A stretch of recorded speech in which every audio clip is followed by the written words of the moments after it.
Olá, começa agora o programa Nossa Entidade. Hoje nós vamos conhecer o trabalho do Instituto C, uma organização social sem fins lucrativos que promove bem-estar de crianças e familiares que vivem em situação de vulnerabilidade.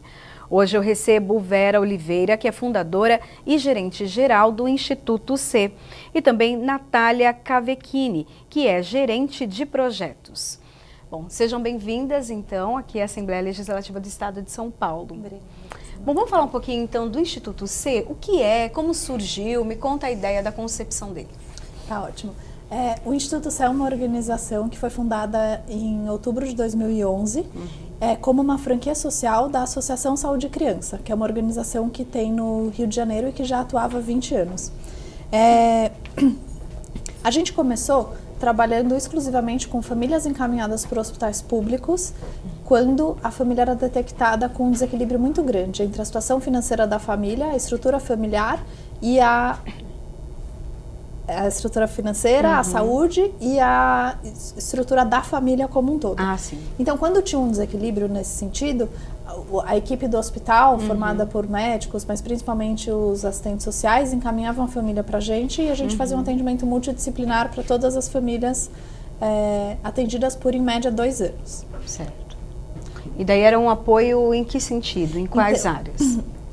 O grande objetivo do trabalho é oferecer para a família informações do que a cidade oferece de forma gratuita e que ela não tem acesso por falta de conhecimento. Então, a gente trabalha nas áreas de assistência social, cidadania, educação, moradia e geração de renda, oferecendo para ela, primeiro, ouvindo, né, qual é a história da família em cada uma dessas áreas, oferecendo para ela as informações de quais são os direitos que ela tem, quais são os órgãos que ela pode acessar, que outras organizações ela pode acessar, para que ela faça valer esse direito que ela tem e daí, por meio do conhecimento que ela vai adquirir, ela consiga ter mais independência e caminhar, em última instância, de forma autônoma. E muitas dessas famílias, elas vinham de outros estados? Porque a gente sabe que São Paulo, por conta dos grandes hospitais que nós temos, recebe muita gente de fora, né? Muitas famílias, assim, a gente acaba recebendo as famílias que são encaminhadas pelo hospital. Como nosso principal parceiro, e o primeiro deles foi a Santa Casa, e a Santa Casa é um hospital de referência, ela acaba recebendo muitas famílias que não são de São Paulo. São famílias que não é que vieram para cá por conta da doença, isso tem também, mas são famílias que já moravam em São Paulo, que vieram para cá por tentar um emprego melhor, para tentar uma vida melhor, e aí, em determinado momento, a criança da família acabou adoecendo e aí, consequentemente, ela foi encaminhada. Então, muitas têm uma rede de apoio muito limitada, que se limita a um vizinho, ou ao marido, ou a um irmão que mora por aqui, mas que é isso. E aí, tem essa rede de apoio dela mesma e depois uma falta de conhecimento do que a cidade oferece por ela nem fazer parte dessa cidade, no sentido de ela não ter sido criada aqui, né, o tempo todo. E no caso das crianças encaminhadas que estavam doentes, tinham determinadas doenças ou não? Qualquer tratamento? Priscila, isso depende muito do perfil do hospital. Então, das crianças que a gente recebe, muitas têm doenças respiratórias, doenças de sangue, câncer, síndromes não identificadas, varia muito. E daí o trabalho evoluiu, né? Porque daí vocês não ficaram só nessa questão que já era muito importante, né? De receber essas crianças e familiares, mas expandiu. Isso, então é o seguinte, a gente até 2016 atuava exclusivamente com esse projeto, que é da metodologia do Saúde Criança, que chama Plano de Ação Familiar. Então o que a gente foi expandindo até então era o número de hospitais parceiros que podiam fazer o encaminhamento para a gente, mas sempre dentro desse foco de famílias com crianças com doenças crônicas. Sim. E aí o que a gente percebeu é que as informações que a gente oferece para essa família, que são informações sobre direitos em geral que ela não tem acesso, são fundamentais para as famílias com crianças com doenças crônicas, mas são fundamentais para toda a família em vulnerabilidade social que também não tem acesso.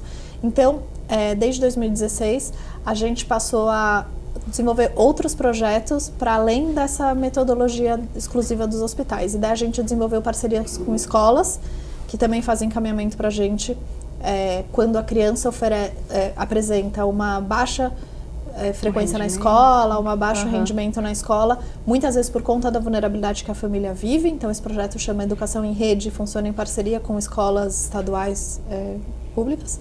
E a gente tem um outro projeto que chama Primeira Infância, que é em parceria com creches.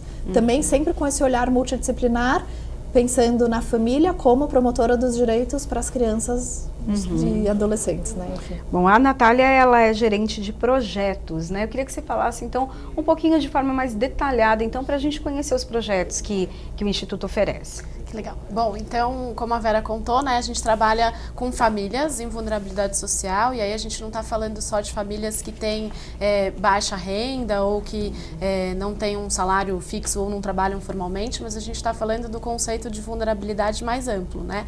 Então, entendendo essas famílias que não têm acesso à rede de saúde, de educação, de alimentação, moradia adequadas para garantir o pleno desenvolvimento das suas crianças e da própria família, né? Então é pensando nisso que o Instituto C vem para compor essa rede junto aos serviços públicos de saúde, de educação, de moradia, de trabalho e etc. Então todo o nosso trabalho ele é pensado para que a família possa garantir proteção e cuidado e o estímulo e o desenvolvimento para essas crianças, né? Mas cada um dos projetos vai ter um público-alvo diferente, né? E um recorte de encaminhamento diferente. Mas toda a nossa metodologia de trabalho, as atividades envolvidas são pensando nesse objetivo comum, né? Então, das famílias poderem conhecer, então ter informação e conhecimento dos direitos, né? Conhecimento de qual é a rede de apoio. Então, quando a gente fala rede de apoio, às vezes é um conceito que fica abstrato, né? A gente não sabe muito bem o que significa a rede de apoio, né? Mas se a gente for pensar uma família que já não tem facilidade de acessar a rede básica de saúde, né? Sim. Seja no posto de saúde, né, na atenção primária, ou nos grandes hospitais, né, para fazer cirurgias de alta complexidade ou exames, enfim. Na educação a mesma coisa, né? Uma família que também precisa de assistência social, né? De questões de moradia, de emprego. Então essa família, quando ela se depara com algum problema de saúde de uma criança, tudo desmorona, sim, né? Então, a ajuda que a gente vem proporcionar para essas famílias é no sentido de ajudá-las a conhecer aquilo que ela tem de direito, então ajudá-las a conhecer as políticas públicas, as outras organizações que também têm trabalhos que possam auxiliá-las, para que elas possam cuidar, então, de cada uma dessas partes, né, de cada uma dessas áreas e garantir os direitos para as crianças, né? E aí, dentro disso, então, a gente tem hoje alguns recortes, então, esses que a Vera falou, o PAF, o Educação em Rede e o Primeira Infância, né?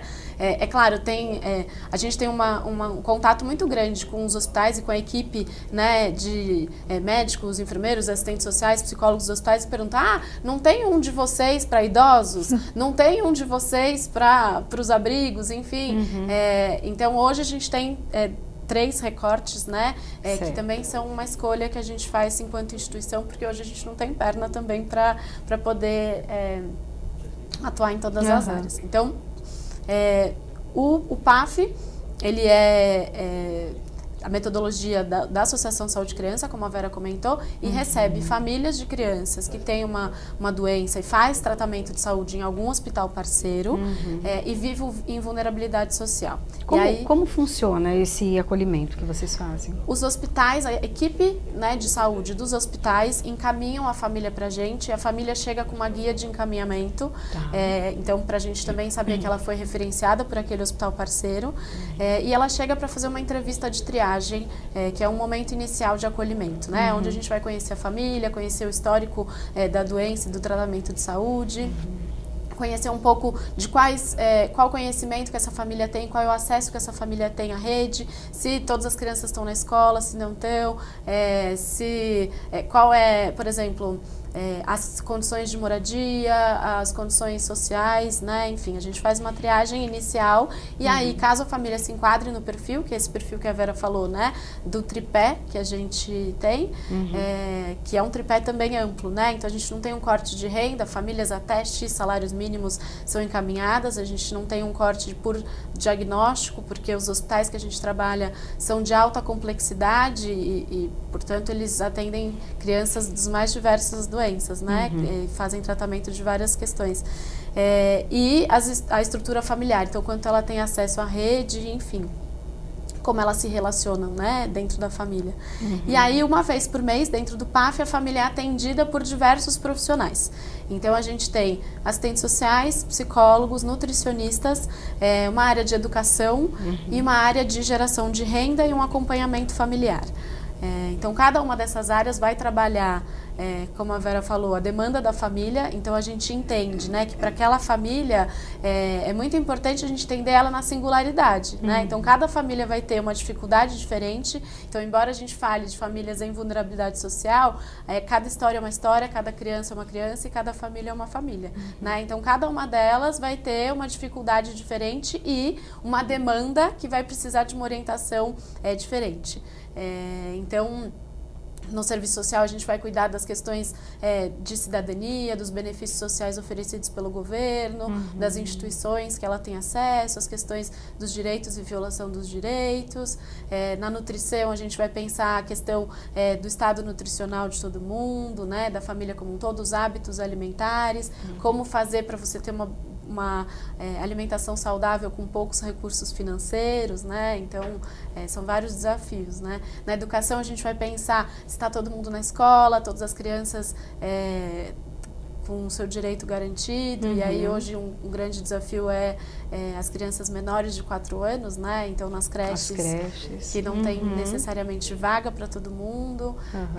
Então, pensar também como é que essas crianças estão na escola, né? Porque muitas vezes a doença de alguma criança, ela impacta, muitas vezes não, né? Acho que quase sempre ela impacta a família como um todo, né? Não só a criança doente, mas, por exemplo, aonde que um irmão vai demonstrar sua dificuldade, né? Então, provavelmente na escola, né? Que é o ambiente que ele vai estar para além da família, o primeiro ambiente vai ser a escola, né? Então, entender como é que está esse acompanhamento, um acompanhamento de renda, então, quanto a família ganha, quanto ela gasta, como ela pode fazer uma organização financeira melhor, mais eficaz, quem pode trabalhar, fazer um curso, então fazer toda uma organização do planejamento financeiro junto com a família, e uma área de benefícios, porque daí a gente entende também nesse projeto que as famílias, elas vivem em vulnerabilidade social extrema, então tem algumas necessidades que elas precisam garantir, principalmente das crianças pequenas ou com algum diagnóstico, e que a gente entra para dar uma assistência no momento e para depois elas darem conta disso. Então, são alguns benefícios que a gente oferece mensalmente, que são cesta básica, leite integral, leite especial, né, fórmulas infantis, fralda e remédios que o SUS não fornece, a gente compra para essa família também. Como essas famílias chegam ao Instituto C? Emocionalmente, como que é? Normalmente ela chega num momento de crise extrema, né? Que é quando ela acaba de descobrir a doença de uma criança. E aí ela acaba de ficar desempregada em muitos casos o marido abandona e deixa a mãe cuidando exclusivamente dos filhos. E daí ela fica numa situação em que ela não pode ter um emprego formal, ela é a única provedora da casa para cuidar do filho doente e também cuidar dos outros filhos, e tem essa rede de apoio limitada, né? Então, normalmente, nos 4, 5 primeiros meses que a família está sendo atendida, claro que a gente vê todas as ações nessas áreas que a Nath comentou, mas tem um foco muito grande na questão do trabalho da autoestima da família, do quanto a família consegue resgatar de fato quem é ela, o quanto ela pode, sim, pedir ajuda, não dar conta de tudo sozinho. E aí tem todo um trabalho de psicológico que a gente faz, né? E é claro, a gente faz um acompanhamento psicológico só porque a família vai lá uma vez por mês. Então, não é um atendimento psicológico em si. Se a família precisa de um atendimento psicológico, a gente referencia ela para algum outro serviço que oferece esse atendimento em si. E daí, o que a gente vai sentindo ao longo dos meses, né, conforme a família vai sendo atendida, é essa evolução dela como um todo, né, como postura, como ela acreditar nela mesma, o quanto ela vai desenvolvendo esse poder que ela tem de ser autossuficiente, ser independente, de ser confiante, né, enfim.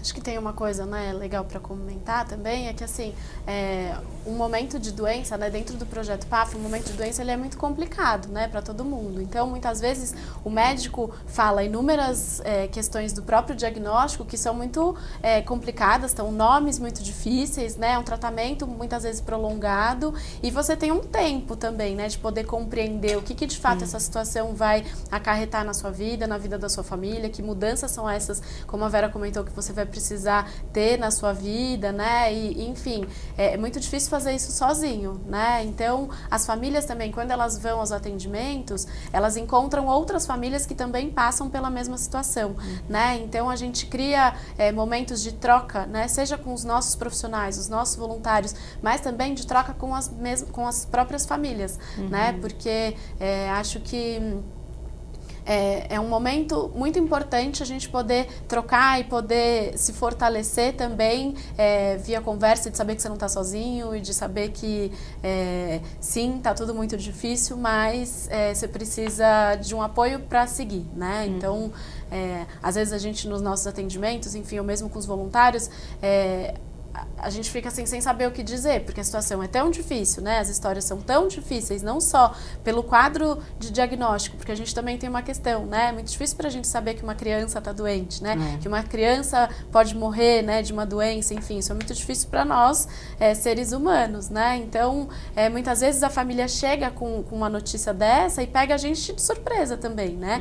Então, como é que a gente vai lidar com isso? Como é que a gente vai ajudar aquela família? Muitas vezes não é dando uma resposta, porque a resposta não existe, né? Mas estar ali e dizer, bom, tá bom? Essa é a situação, a gente está aqui junto com você, o que é que a gente pode fazer, que outros lugares, ou mesmo para ser um ouvido, né? E estar ali para poder ouvir aquela situação, isso já ajuda muito as famílias. E a gente tem um retorno delas também, de dizer, nunca fui ouvida de um jeito tão especial como eu sou aqui, né?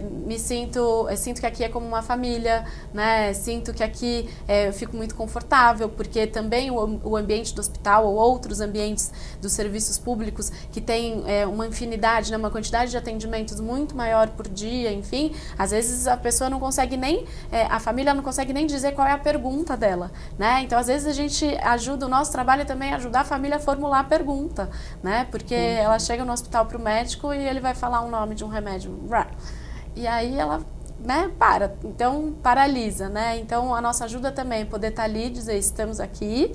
E como é que a gente faz para não paralisar? Então, o que a gente pode fazer para seguir? Né? Mas entendendo que é super difícil esse momento para todo mundo, né? Vocês já tiveram casos de famílias que foram até o serviço, né, por conta dessa doença da criança, mas ali vocês encontraram outras necessidades da família, por exemplo, uso de álcool, drogas, e vocês precisaram fazer esse encaminhamento também? Sim, o tempo todo a gente encontra situações que não necessariamente são o nosso objeto de trabalho específico, né? Então, na verdade, o nosso objeto de trabalho é a orientação a famílias como um todo, e a gente sabe que nas famílias em vulnerabilidade social, muitas vezes aspectos como violência, né, uso e abuso de álcool e outras drogas, né, situação